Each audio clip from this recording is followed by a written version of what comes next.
ಬುದ್ಧಿಮತ್ತೆ ಅಂದರೆ AI, artificial intelligence. ಈ ತಂತ್ರಜ್ಞಾನದ ಅಬ್ಬರ ಜಾಗತಿಕ ಟೆಕ್ ವಲಯದಲ್ಲಿ ಭಾರೀ ತಲ್ಲಣ ಸೃಷ್ಟಿ ಮಾಡ್ತಾ ಇದೆ.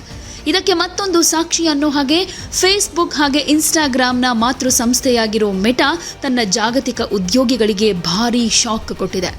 ಕಂಪನಿ ತನ್ನ ಒಟ್ಟು ಸಿಬ್ಬಂದಿಯಲ್ಲಿ 10% ಜನರನ್ನ ಕೆಲಸದಿಂದ ತೆಗೆದುಹಾಕುವ ನಿರ್ಧಾರ ಮಾಡಿದ್ದು, ಈ ಲೇ ಆಫ್ಸ್ ಪ್ರಕ್ರಿಯೆ ಮೇ 20, 2026ರಿಂದನೇ ಅಧಿಕೃತವಾಗಿ ಅಂದರೆ ಇವತ್ತಿನಿಂದಾನೇ ಜಾರಿಗೆ ಬರ್ತಾ ಇದೆ. ಮೆಟಾ ಸಂಸ್ಥೆಯ ಮಾನವ ಸಂಪನ್ಮೂಲ ವಿಭಾಗದ ಮುಖ್ಯಸ್ಥೆ ಜಾನೆಲ್ಲೆ ಗೇಲ್ ಅವರು ಉದ್ಯೋಗಿಗಳಿಗೆ ಕಳಿಸಿರೋ ಆಂತರಿಕ ಇಂಟರ್ನಲ್ ಮೆಮೋದಲ್ಲಿ ಈ ನಿರ್ಧಾರವನ್ನು ಶೇರ್ ಮಾಡಿಕೊಂಡಿದ್ದಾರೆ. 8,000 ಜನರಿಗೆ ಪಿಂಕ್ ಸ್ಲಿಪ್ ಅಂದರೆ ಮಾರ್ಚ್ 2026ರ ಕೊನೆಗೆ ಕಂಪನಿಯಲ್ಲಿ ಸುಮಾರು 78,000 ಉದ್ಯೋಗಿಗಳಿದ್ರು. ಈಗ 10% ಅಂದರೆ ಸರಿಸುಮಾರು 8,000 ಸಿಬ್ಬಂದಿ ಕೆಲಸ ಕಳೆದುಕೊಳ್ತಾ ಇದ್ದಾರೆ. ಕಂಪನಿಯನ್ನ ಹೆಚ್ಚು ಆಕ್ಟಿವ್ ಆಗಿ ಮಾಡೋದಕ್ಕೆ ಮಧ್ಯಮ ಹಾಗೆ ಉನ್ನತ ಮ್ಯಾನೇಜರ್ ಮಟ್ಟದ ಹುದ್ದೆಗಳನ್ನು ಸಂಪೂರ್ಣವಾಗಿ ತೆಗೆದುಹಾಕಲಾಗ್ತಾ ಇದೆ. ಕಂಪನಿಯಲ್ಲಿ ಖಾಲಿ ಇದ್ದ ಹಾಗೆ ಹೊಸದಾಗಿ ಭರ್ತಿ ಮಾಡಬೇಕು ಅಂದ್ಕೊಂಡಿದ್ದ ಸುಮಾರು 6,000 ಮುಕ್ತ ಉದ್ಯೋಗ ಅವಕಾಶಗಳನ್ನು ಮೆಟಾ ರದ್ದು ಮಾಡಿದೆ. ಉದ್ಯೋಗ ಕಡಿತದ ಜೊತೆಗೆ ಮೆಟಾ ದೊಡ್ಡ ಮಟ್ಟದ ಆಂತರಿಕ ವರ್ಗಾವಣೆಗೂ ಕೂಡ ಮುಂದಾಗಿದೆ. ಕಂಪನಿ ಸುಮಾರು 7,000 ಉದ್ಯೋಗಿಗಳನ್ನು ಸಾಂಪ್ರದಾಯಿಕ ಹುದ್ದೆಗಳಿಂದ ಮುಂಬರುವ ಹೊಸ AI ಪ್ರಾಜೆಕ್ಟ್ಗಳು ಹಾಗೆ ಅಪ್ಲೈಡ್ AI ಎಂಜಿನಿಯರಿಂಗ್ ವಿಭಾಗಗಳಿಗೆ ಸ್ಥಳಾಂತರ ಮಾಡ್ತಾ ಇದೆ. ಈ ಲೇ ಆಫ್ ಹಾಗೆ ವರ್ಗಾವಣೆ ಪ್ರಕ್ರಿಯೆ ಒಟ್ಟಾಗಿ ಕಂಪನಿಯ ಒಟ್ಟು 20% ಸಿಬ್ಬಂದಿಯ ಮೇಲೆ ಡೈರೆಕ್ಟ್ ಎಫೆಕ್ಟ್ ಮಾಡುತ್ತೆ.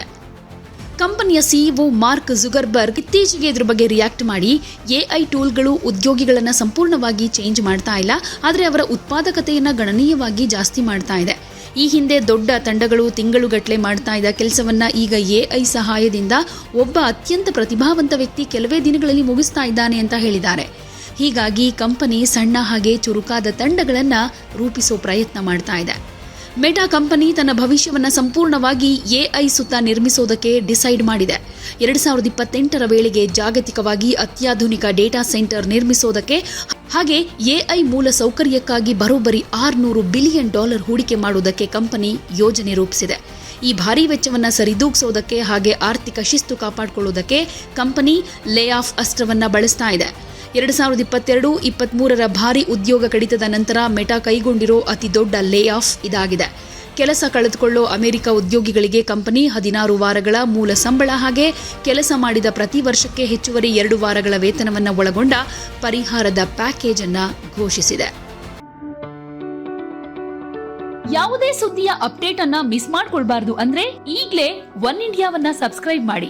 ನಿಮಗೆ ಬೇಕಾದ ಭಾಷೆಯಲ್ಲಿ ಎಲ್ಲಾ ಸುದ್ದಿ ತಿಳಿಬೇಕು ಅಂದ್ರೆ ಒನ್ ಇಂಡಿಯಾ ಆಪ್ ಅನ್ನ ಡೌನ್ಲೋಡ್ ಮಾಡ್ಕೊಳ್ಳಿ.